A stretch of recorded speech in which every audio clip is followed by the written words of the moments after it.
जय हिंद साथियों, स्वागत है आपका self study classes with Sumit Jain YouTube channel और दोस्तों ऐप में। दोस्तों बहुत सारे स्टूडेंट को ऐप डाउनलोड नहीं करते बन रहा है या फिर कर भी लिया है तो कोर्स भी नहीं देख पा रहे हैं। तो मैं आज उनको बता दूं कि ये जो सेल्फ स्टडी क्लासेस इस प्रकार से जब आप प्ले स्टोर से करते हैं तो ये आपका वेल जो है आइकन उसमें लगा हुआ है ना। तो इस प्रकार से सेल्फ स्टडी क्लासेस आपको सर्च करना है और ऐसे आइकन में आपको ऐप मिलने वाला है। ठीक है, तो दोस्तों हम देखें कि प्ले स्टोर में आपको इस प्रकार से दिखेगा ये सेल्फ स्टडी क्लासेस। ठीक है, ये प्ले स्टोर में आपको सेल्फ स्टडी क्लासेस का ऐप दिखने वाला है। ठीक है, ये इमेज उसमें डली है, ये आइकन, ये लोगो उसमें डला है। ठीक है, अब दोस्तों इसको इंस्टॉल करना है, यहां से आप इंस्टॉल करेंगे।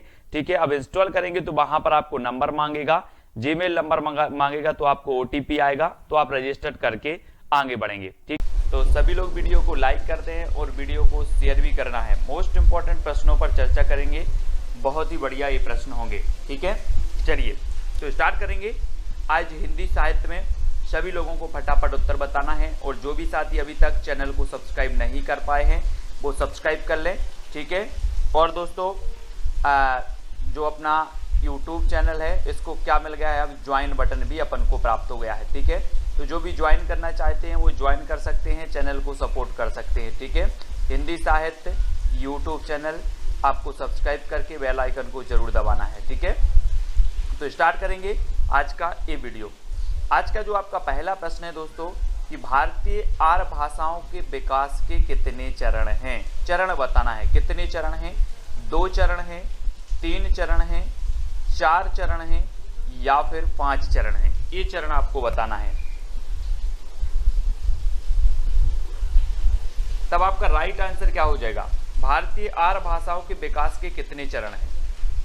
अगर आपसे बन रहा है तो उत्तर जरूर बताएं और उत्तर आपका होगा दोस्तों कितने चरण हैं। भारतीय आर्य भाषाओं के जो चरण हैं वो है 3 चरण। कितने हैं, 3, यानी कि आपका बिल्कुल सही आंसर हो जाएगा बी नंबर। बी नंबर जिन्होंने बताया उनका आंसर बिल्कुल सही है। अगला क्वेश्चन देख लो, किस विद्वान ने प्राकृत को मीठी तथा संस्कृत को कठोर कहा है। ये बहुत ही बढ़िया प्रश्न है, कई बार पूछा गया है।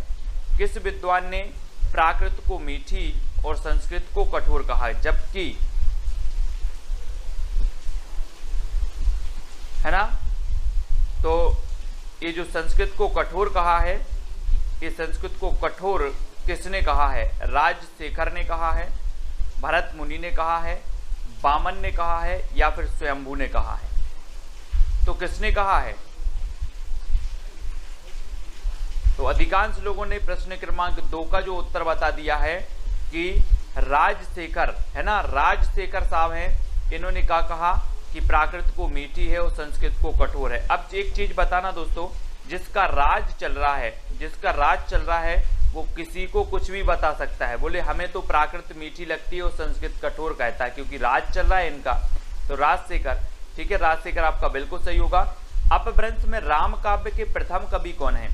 अपभ्रंश में राम काव्य के प्रथम कवि बताना है कौन है, ये चीज बतानी है। 4 विकल्प आपके सामने हैं, 4 में से आपको चयन करना है दोस्तों। और मैं आपको बता दूं कि जो यहाँ पर एक विकल्प देवसेन दिया है, ये देवसेन साहब की रचना है कौन सी, श्राप का 4, है ना, श्राप का 4 है। इसका रचना काल क्या है, 933 ईस्वी है। हिंदी का प्रथम ग्रंथ है, हिंदी की प्रथम रचना है श्राप का 4। ठीक है, देवसेन की है। पुष्पदंत को अभिमान मेरु कहा जाता है, आप सभी को पता है पुष्पदंत को क्या कहा जाता है, अभिमान मेरु। इनका एक ग्रंथ है दोस्तों महापुराण, इनका एक ग्रंथ कौन सा है, महापुराण है, जिसमें 63 सलाका पुरुषों की चर्चा की गई है महापुराण में। ठीक है, और रामसिंह की एक रचना है दोस्तों पाहुड़ दोहा। कौन सी है, पाहुड़ दोहा। हमने याद की थी कि राम कहाँ गए थे, पहाड़ गए थे, बन गए थे, तो ये पाहुड़ दोहा किसकी होगी, रामसिंह की होगी। लेकिन राम काव्य के जो प्रथम कवि माने जाते हैं वो कौन माने जाते हैं, स्वयंभू माने जाते हैं। ठीक है, तो आपका उत्तर क्या हो जाएगा, विकल्प नंबर 1, है ना। और मैंने आपको कई बार बताया है कि जो स्वयंभू है दोस्तों, इन स्वयंभू को राम कुमार वर्मा ने हिंदी का प्रथम कवि माना है। ठीक है, ये चीज भी आपको पता होनी चाहिए, राम कुमार वर्मा ने। और राउलवेल इनकी रचना है, राउलवेल रचना है स्वयंभू की। राउलवेल तो रोड़ा कवि की, राउलवेल तो रोड़ा कवि की है। इनकी है कौन सी है, राम काव्य पर आधारित स्वयंभू की आपको बताना है। राहुल बेल तो रोड़ा कवि की है, स्वयंभू की राम काव्य पर आधारित जो रचना है वो आपको ही बताना है ना। मुझे क्या नहीं हो रहा है, याद नहीं आ रहा है वो। अगला बताना है हिंदी में हिंदी साहित्य का इतिहास सबसे पहले किसने लिखा। हिंदी में हिंदी साहित्य का इतिहास बताना है। जल्दी बताओ, हिंदी में हिंदी साहित्य। अब यहाँ पर कंफ्यूज नहीं होना, बहुत सारे लोग कंफ्यूज होकर गलत क्वेश्चन कर देते हैं। क्या करते हैं, हिंदी में हिंदी साहित्य आप बोल देते हो कि हिंदी साहित्य का सबसे पहले इतिहास किसने लिखा, तो आप लगा देते हो गारसादा तासी। लेकिन बात यहाँ पर होती है दोस्तों, हिंदी में हिंदी साहित्य का, हिंदी भाषा में हिंदी साहित्य का इतिहास सबसे पहले लिखा है शिवसेन सेंगर ने। गारसादा तासी ये फ्रेंच विद्वान थे, तो इन्होंने फ्रेंच भाषा में लिखा है। हाँ, पयुम चरियू, वेरी गुड प्रदीप जी, पयुम चरियू रचना है इनकी राम काव्य पर आधारित स्वयंभू जी की, वेरी गुड पयुम चरियू, ठीक है। और हिंदी साहित्य का इतिहास सबसे पहले हिंदी में लिखा शिवसेन सेंगर ने, सबसे पहले हिंदी साहित्य का इतिहास लिखा गारसादा तासी ने, सबसे पहले हिंदी साहित्य में काल विभाजन का प्रयोग किया गया तो the modern vernacular literature of Hindustan, जो कि ग्रियर्सन की कृति है। और रामचंद्र शुक्ल की अगर बात करें तो इनका हिंदी साहित्य का इतिहास एक बृहद ग्रंथ है, जो कि हिंदी शब्द सागर की भूमिका में 1929 में प्रकाशित हुआ था, रामचंद्र शुक्ल जी का, ठीक है। तो ये फैक्ट आपको क्लियर होते जाएं। हिंदी साहित्य का आधा इतिहास किसने लिखा, मैंने कई बार आपको याद करवाया है दोस्तों। कैसे याद करवाया कि आधा जो है, आधा सुमन, आधा कुसुम, आधा फूल किसी को नहीं दिया जाता है ना, किसी को नहीं दिया जाता ना। तो आधा इतिहास कौन लिखेगा, आधा, बोले सर आधा किसी को नहीं दिया जाता, क्या, फूल, सुमन, कुसुम, है ना, ये सभी पर्यायवाची हैं, तो ये सुमन राजे ने लिखा है ना। और दोस्तों हिंदी साहित्य का दूसरा इतिहास किसने लिख दिया, बच्चन सिंह ने लिख दिया। मैंने आपको याद करवाया था, बोले हिंदी साहित्य का दूसरा इतिहास लिखो, तो बोले दूसरा इतिहास कैसे लिखें, ये बच्चन का काम थोड़ी है, ये बच्चन का काम नहीं है, बच्चों का काम नहीं है दूसरा इतिहास लिखना। और रामचंद्र शुक्ल का तो पता ही है, राम कुमार वर्मा ने हिंदी साहित्य का आलोचनात्मक इतिहास लिखा, ठीक है। और सुमन राजे ने हिंदी साहित्य का आधा इतिहास लिखा। तो ये चीज भी आपको क्लियर हो गई। अगला आपको बताना दोस्तों, रीतिकाल को अंधकार काल किसने कह दिया, अंधकार काल। मिश्र बंधुओं ने क्या कहा है, त्रिलोचन ने क्या कहा है, मिश्र बंधुओं ने आपको पता है इन्होंने क्या कह दिया, अलंकृत काल, है ना, क्या कह दिया, मिश्र बंधुओं ने क्या कह दिया, त्रिलोचन ने तो आपको बताना है दोस्तों, अंधकार काल जो कहा है वो किसने कहा है।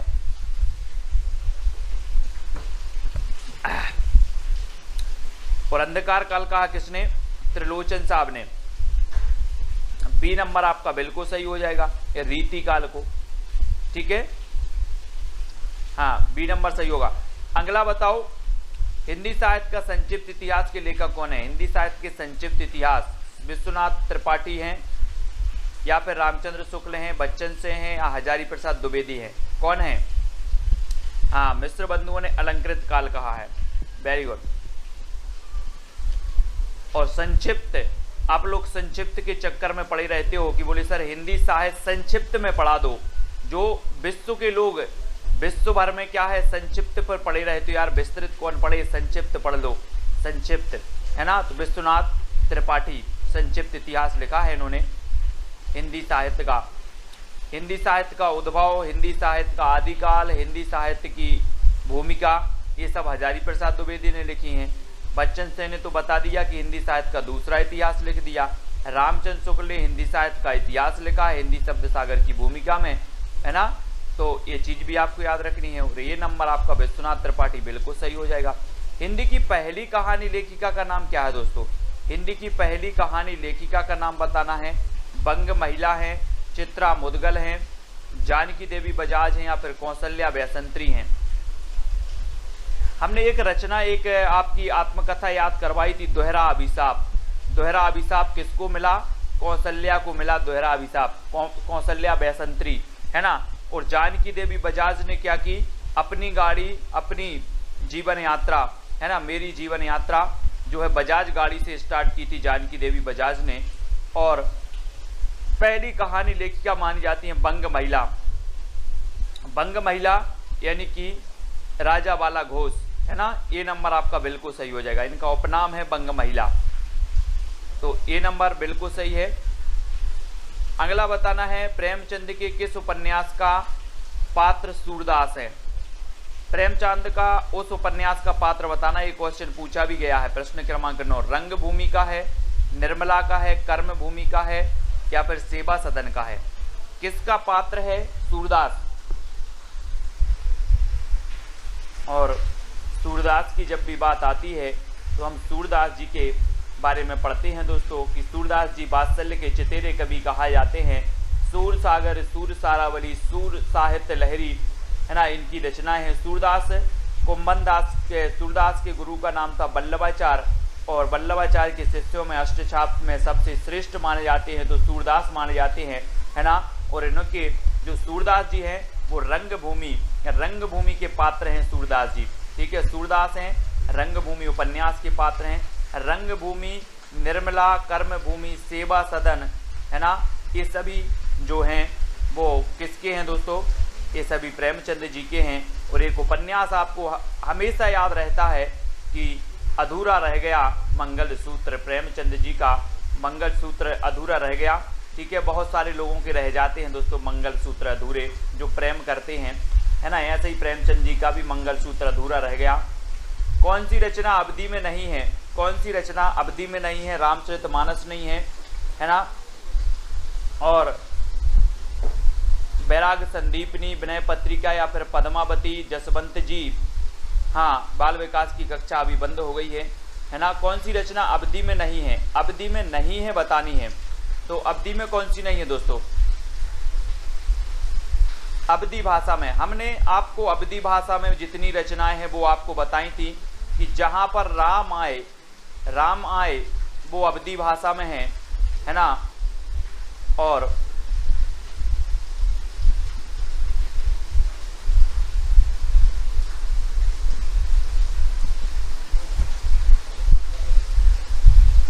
तो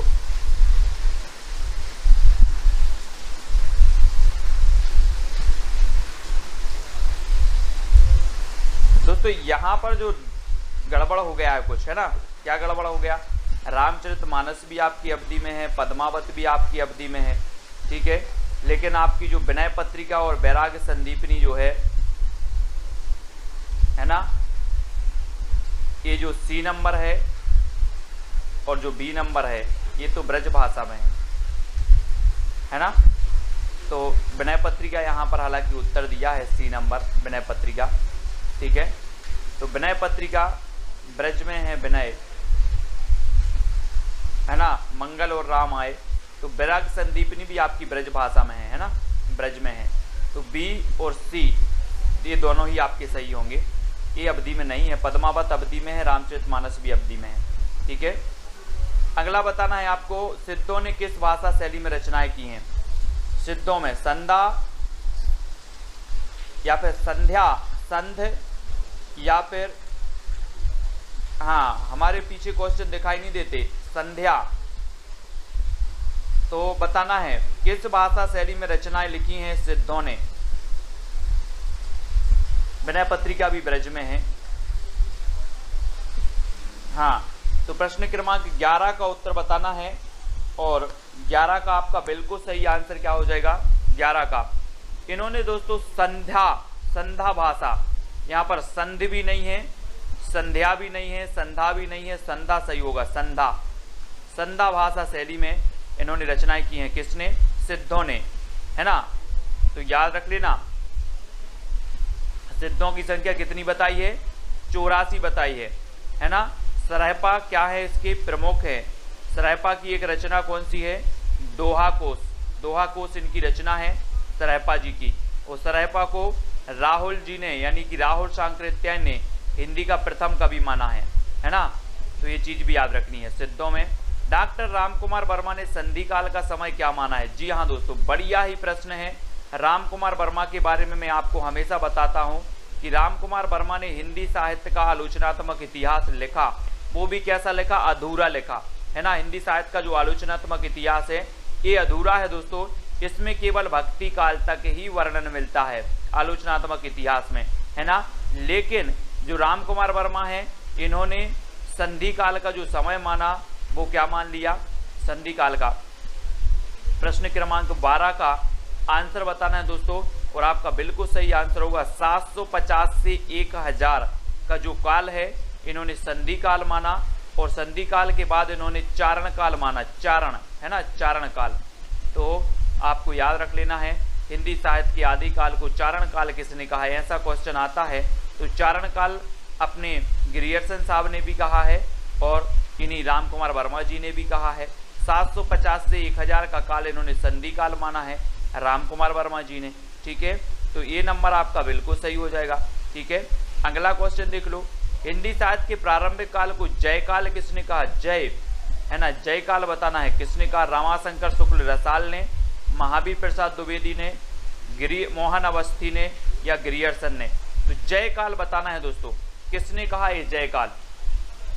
यहाँ पर अगर हम बात करें कि महावीर प्रसाद द्विवेदी ने तो बीज वपन काल कह दिया है ना, रमाशंकर शुक्ल रसाल ने तो दोस्तों क्या कह दिया, रमाशंकर शुक्ल रसाल ने क्या कह दिया, क्या कह दिया है ना, राम और शंकर की क्या हो, जय हो, जय हो, है ना। और यहाँ ये चीज याद रखनी है, जय काल, जय किसकी हो, राम की और शंकर की। तो आपका जय काल किसने कहा, रमाशंकर शुक्ल रसाल ने। मोहन अवस्थी, और अवस्थी से अवस्था हो जाएगा दोस्तों, अवस्थी से अवस्था। और जब आपकी अवस्था, जितने लोग देख रहे हैं सभी की अवस्था अगर बुढ़ापे की आ जाए तो लाठी का आधार ले लेना। इस प्रकार से जो लाठी होती ना, लाठी का आधार ले लेना। तो आधार काल कहा मोहन अवस्थी ने, है ना। बोले सर अवस्था हो गई है मेरी, अब मैं लाठी के आधार पर चलता हूँ, आधार। तो अवस्था हो गई तो आधार लेना है, ठीक है। तो आधार काल इन्होंने कहा है मोहन अवस्थी जी ने, याद रखना है। अगला क्वेश्चन बताना है, घुटन रचना का संबंध किस विधा से है। घुटन होने लगी किस विधा, आत्मकथा, रेखा चित्र, कहानी या फिर उपन्यास से। तो आत्मकथा भी आपने पढ़ी है, हिंदी की प्रथम आत्मकथा हम पढ़ते अर्धकथानक बनारसी दास जैन की, ठीक है। और अर्धकथा हम पढ़ते हैं नगेंद्र की आत्मकथा, है ना। आत्मकथा हम नगेंद्र की पढ़ते हैं, अर्धकथा, और अर्धकथानक हम पढ़ लेते हैं किसकी, अर्धकथानक बनारसी दास जैन की, है ना। तो ये चीज भी आपको याद रखनी है। और जो घुटन रचना है ये किसकी है, आत्मकथा है, आत्मकथा की है ये, है ना। और 1 नंबर आपका बिल्कुल सही हो जाएगा, ठीक है। हाँ, मोहन का आधार कार्ड, मोहन का आधार कार्ड तो Aadhaar card, very good, very good. Om Prakash Valmiki, है ना, ओम प्रकाश वाल्मीकि है, ये नंबर आपका बिल्कुल सही हो जाएगा, वेरी गुड। परवेज कुरैशी जी, ये ओम प्रकाश वाल्मीकि की क्या है, आत्मकथा है ना, घुटन। अगला देखो, गर्दिश के दिन, बहुत ही कई बार मैंने आपको बताया है कि ये गर्दिश के दिन ये आत्मकथा है, किसकी है, कितने पाकिस्तान, आपको पता है कितने पाकिस्तान एक रचना लिखी है, किसने लिखी है, किसने लिखी, कितने पाकिस्तान, कितने पाकिस्तान मैंने आपको याद करवाया था। बोले सर पाकिस्तान कितने हैं,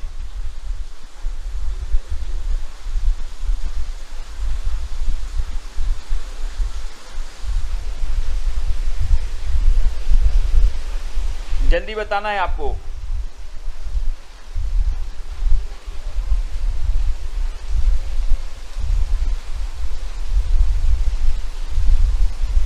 गर्दिश के दिन आत्मकथा बताना है।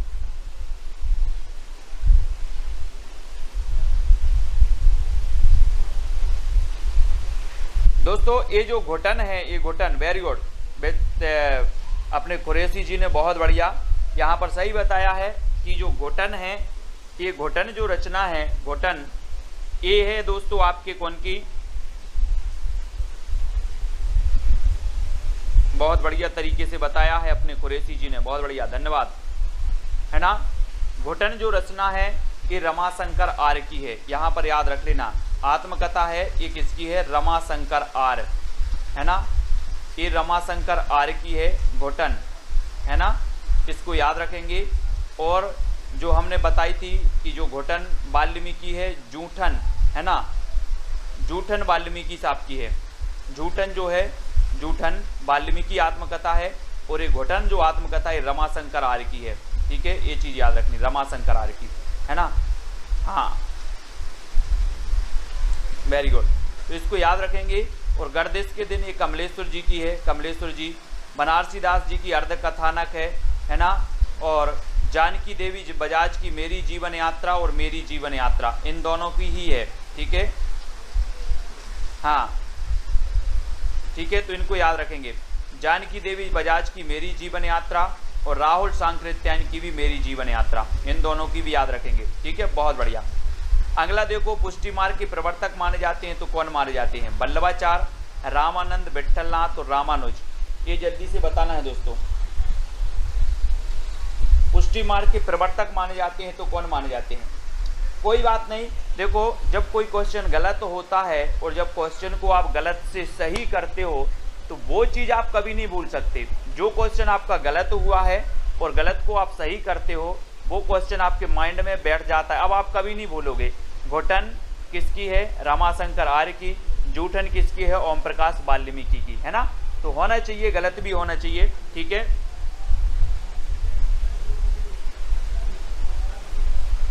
ठीक है, तो ये चीज भी आपको याद रखनी है।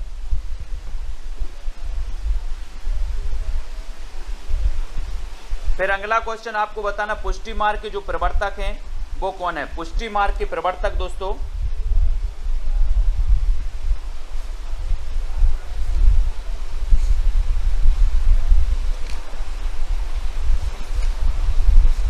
पुष्टि मार्ग के सभी लोग प्रवर्तक बताएंगे, सभी लोगों को पता है। और पुष्टि मार्ग के जो प्रवर्तक माने जाते हैं वो कौन माने जाते हैं? वल्लभाचार्य, है ना। वल्लभाचार्य यानी कि आपका जो वल्लभाचार्य जी हैं, ए नंबर आपका बिल्कुल सही हो जाएगा। पुष्टि मार्ग के प्रवर्तक हैं वल्लभाचार्य, ए नंबर। ठीक है,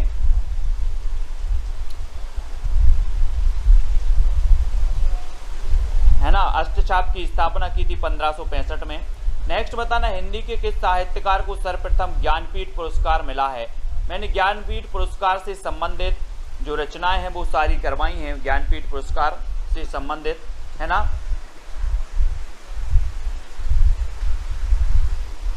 और सर्वप्रथम ज्ञानपीठ पुरस्कार किसे मिला, ये चीज भी बतानी है।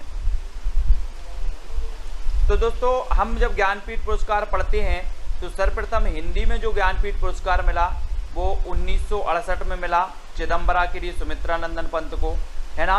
72 में अपने दिनकर जी को मिल गया, उर्वशी, है ना।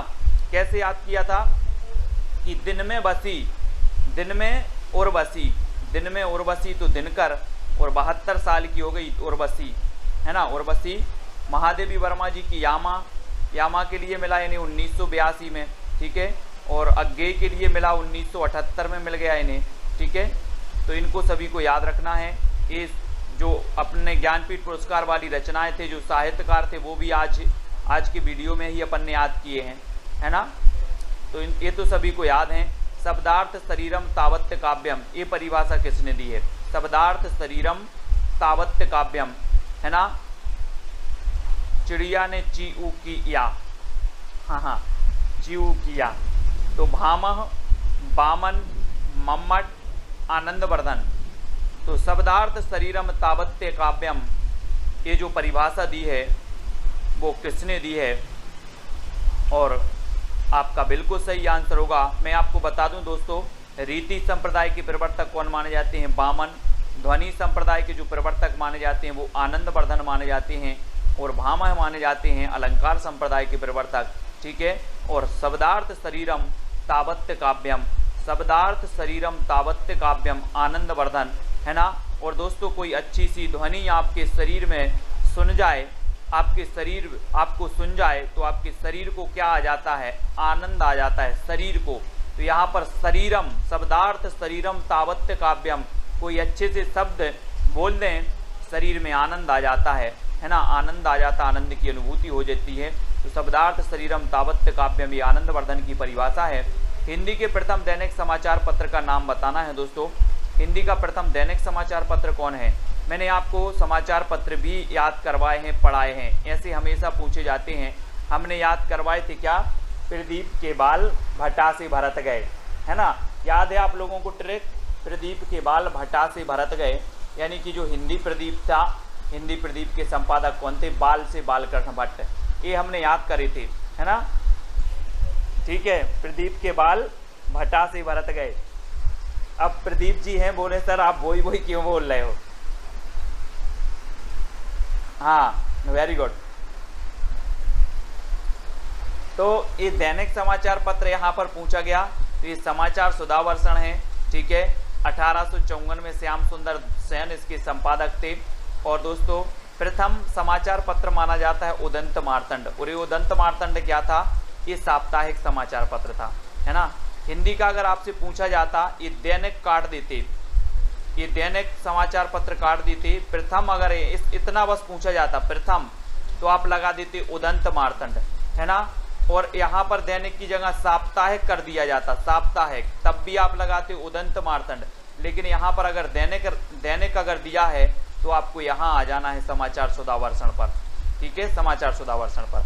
और दोस्तों ये बंगदूत पत्रिका 1829 में प्रकाशित हुई थी राजा राम मोहन राय द्वारा, बंगदूत पत्रिका 1829 में, और ये 1826 में उदंत मार्तंड, है ना, ये 1854 में हुआ था समाचार सुधावर्षण, हिंदी का प्रथम दैनिक समाचार पत्र, है ना।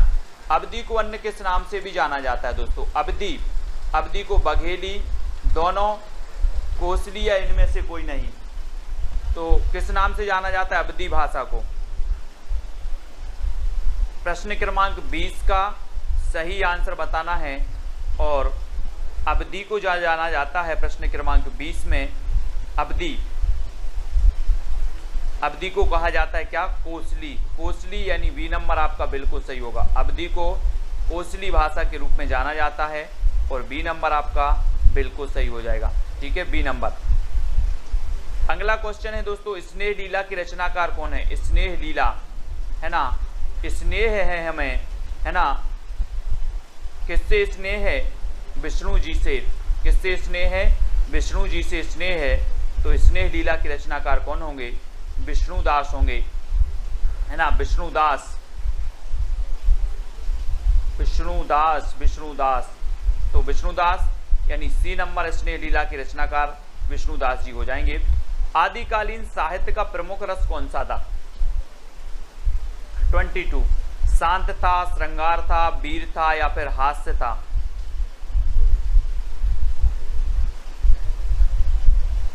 आदिकालीन साहित्य का प्रमुख रस कौन सा था। दोस्तों आपने पता है कि रामचंद्र शुक्ल ने 12 रचनाओं के आधार पर इस आदिकाल का नाम रख दिया वीर गाथा काल, है ना, वीर गाथा काल रख दिया। 12 रचनाओं को प्रामाणिकता का आधार माना, और वीर रस का जो इसमें प्रधान था, और आश्रय कवि हुआ करते थे, मतलब जो है विभिन्न प्रकार के जो आश्रित राजाओं के आश्रित थे उनकी यशोगान का वर्णन करते थे। तो पूर्ण रूप से इन ग्रंथों को प्रामाणिक नहीं माना गया। ठीक है, अगला आपको बताना है निम्न में से कौन सा मनोविश्लेषणवादी कवि माना जाता है। मनोविश्लेषणवादी, ये क्वेश्चन कई बार पूछा गया है दोस्तों, मनोविश्लेषणवादी। यहाँ आप लोग कंफ्यूज होते हो। देखो मनोविश्लेषणवादी कवि माने जाते हैं कौन कौन, जैनेन्द्र कुमार माने जाते हैं, ईलाचंद्र जोशी माने जाते हैं, अज्ञेय माने जाते हैं, ये तीनों ही माने जाते हैं दोस्तों। और एक और माने जाते हैं, अगर किसी को पता हो तो बता देना, कमेंट में बता देना, है ना।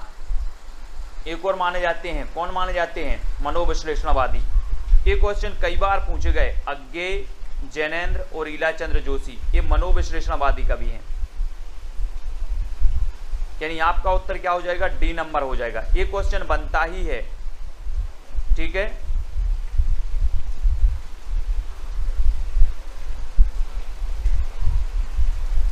डॉक्टर देवराज, है ना, डॉक्टर देवराज जो हैं वो भी माने जाते हैं, डॉक्टर देवराज। ठीक है, याद रख लेंगे, वेरी गुड। परवेज खुरैशी जी, डॉक्टर देवराज भी मनोविश्लेषणवादी माने जाते हैं ना, तो ये चीज भी आपको याद रखनी है। बहुत बढ़िया। अगला बताना, हिंदी का सबसे प्राचीन छंद कौन सा है। प्राचीन, दोहा है, वर्वे है, छप्पय है या फिर सबैया है। सबसे प्राचीन छंद की बात हो रही है, और सबसे प्राचीन छंद कौन सा माना जाता है।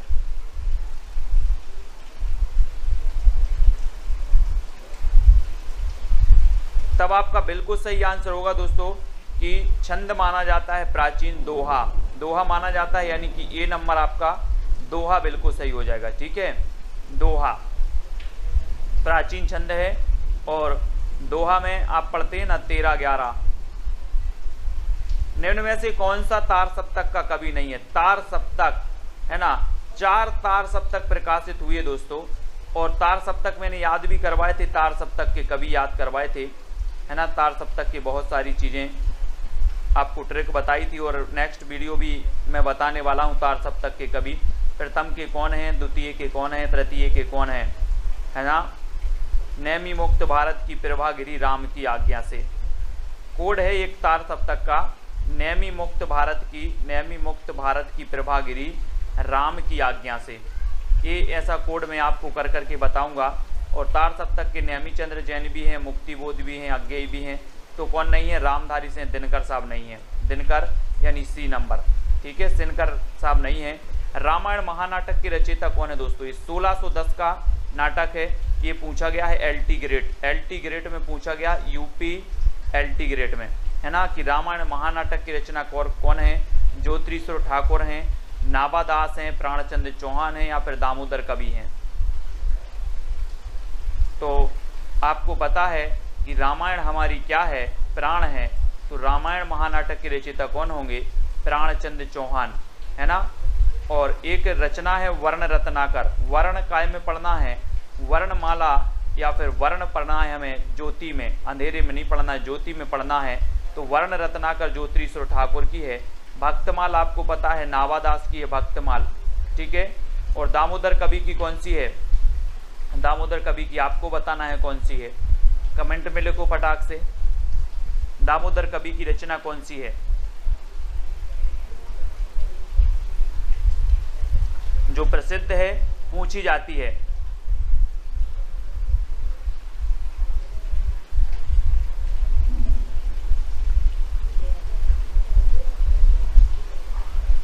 जल्दी से बताओ कौन सी है दामोदर कवि की रचना, कमेंट में आपको लिख देना है। और अगले प्रश्न की ओर बढ़ जाते हैं। अगला है दोस्तों, कबीर की भाषा को सादुक्कड़ी किसने कहा है? सादुक्कड़ी, हाँ वेरी गुड परवेश जी। उक्ति व्यक्ति प्रकरण, है ना, उक्ति व्यक्ति प्रकरण। उक्ति व्यक्ति प्रकरण किसकी है? दामोदर, पंडित दामोदर शर्मा की है। ठीक है, वेरी गुड। उक्ति व्यक्ति प्रकरण है ना, SG राकेश जी। अब सादुक्कड़ी, कबीर की भाषा को सादुक्कड़ी किसने कहा? सादुक्कड़ी, सादुक्कड़ी बताना है। एक दोस्तों आपने पढ़ा था पंचमेल खिचड़ी, पंचमेल खिचड़ी। बोले दोस्तों जब पंचमेल खिचड़ी बनेगी तो पंचमेल खिचड़ी विभिन्न प्रकार के मेल किया जाएगा, तो ये कैसी होगी? सुंदर होगी। कैसी होगी? सुंदर होगी। तो श्याम सुंदर ने कहा था, क्या कहा था? पंचमेल खिचड़ी कहा था। लेकिन सादुक्कड़ी किसने कहा था? तो सादुक्कड़ी कहा था किसने? शुक्ल जी ने, है ना, शुक्ल जी ने। और हजारी प्रसाद द्विवेदी ने क्या कहा था? वाणी का डिक्टेटर, कबीर को वाणी का डिक्टेटर कहा द्विवेदी जी ने, है ना। रामचंद्र शुक्ल जी ने सादुक्कड़ी कहा, पंचमेल खिचड़ी कहा श्याम सुंदर ने। ठीक है, श्याम सुंदर।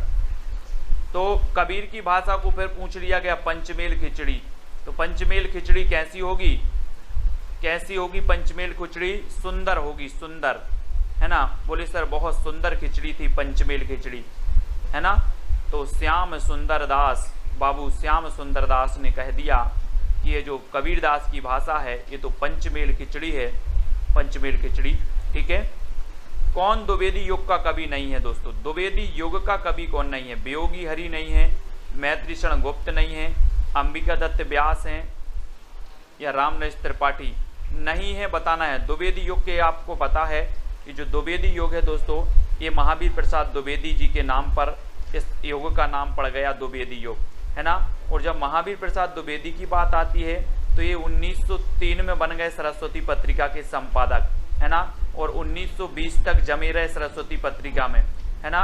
और सरस्वती पत्रिका की जब बात आती है तो सरस्वती पत्रिका दोस्तों 1900 में जो है ये प्रकाशित हुई थी। और श्याम सुंदर जो थे वो क्या थे?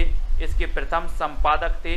और दोस्तों इसके जो संस्थापक, संपादक और संस्थापक में बहुत कम कंफ्यूज हो जाता है। सभी लोग में।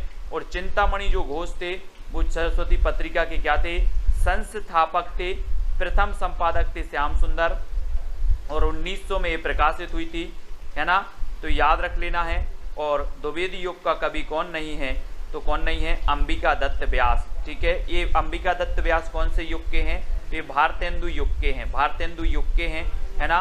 वियोगी हरि हैं, मैथिशरण गुप्त भी हैं, रामनरेश त्रिपाठी भी हैं, ठीक है। तो इनको अपन याद रखेंगे। अगला बताना, अयोध्या से उपाध्याय हरिओद की प्रथम रचना कौन सी है दोस्तों। प्रथम रचना बताना है, कृष्ण शतक है, रस कलश है, प्रिय प्रवास है, या वैदेही वनवास है। तो 30 का आंसर ये कई बार पूछा गया है ना। और अयोध्या से उपाध्याय हरिओद की जब बात आती है दोस्तों, तो इनके बारे में हम पढ़ते हैं कि ठेठ हिंदी का ठाठ, अयोध्या से उपाध्याय हरिओद की कई बार पूछी गई है। ठेठ हिंदी का ठाठ, ठेठ हिंदी का ठाठ, ये रचना कई बार पूछी गई। और प्रिय प्रवास, प्रिय प्रवास तो आपको पता है कि जो प्रिय प्रवास है हिंदी खड़ी बोली का जो है प्रथम महाकाव्य माना जाता है प्रिय प्रवास, ठीक है। और अयोध्या से उपाध्याय हरिओद की ठेठ हिंदी का ठाठ बिल्कुल सही है। और इनकी जो प्रथम रचना मानी जाती है दोस्तों, वो मानी जाती है कौन सी, कृष्ण शतक, है ना। कृष्ण शतक, यानी कि आपका जो उत्तर है वो क्या हो जाएगा, 1 नंबर बिल्कुल सही होगा, ठीक है।